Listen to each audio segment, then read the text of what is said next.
masking អក្សរបែបនេះនៅលើ CapCut អញ្ចឹងខ្ញុំយកវីដេអូមួយនេះហើយខ្ញុំចង់ឲ្យរលកហ្នឹងវាបាំងនៅលើអក្សររបស់យើងមានន័យថាឲ្យអក្សរដូចនៅក្នុងតឡោកអញ្ចឹងតឥឡូវយើង add text មកតមកទាញវាឲ្យស្មើនឹង full text ខ្ញុំដាក់ថា Suna ចុះហើយខ្ញុំយក font បែបនេះតាមចំណូលចិត្តរបស់យើងទៅខ្ញុំ scale វាធំបន្តិចហើយសេរីដាក់ចំទឹកអាឡូកមកដល់អូខេអញ្ចឹងខ្ញុំយកប៉ុណ្នេះចុះបន្ទាប់មកយើង copy full text វីដេអូមួយទៀតហើយផាសដាក់ទៅលើអក្សររបស់យើងមើលមកខាងស្ដាំចុច mask add mask ហើយយក split mask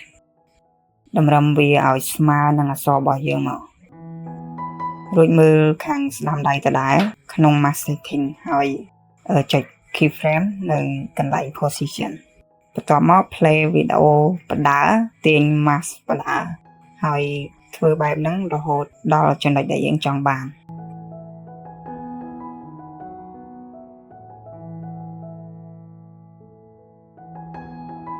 ខ្ញុំទាញ feature បន្តិចឲ្យមើលមករៀង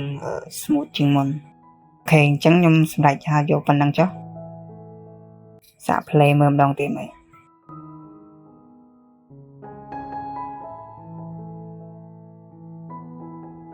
អូខេអញ្ចឹងវីដេអូនេះមានតែប៉ុណ្ណឹងជួបគ្នាវីដេអូក្រោយ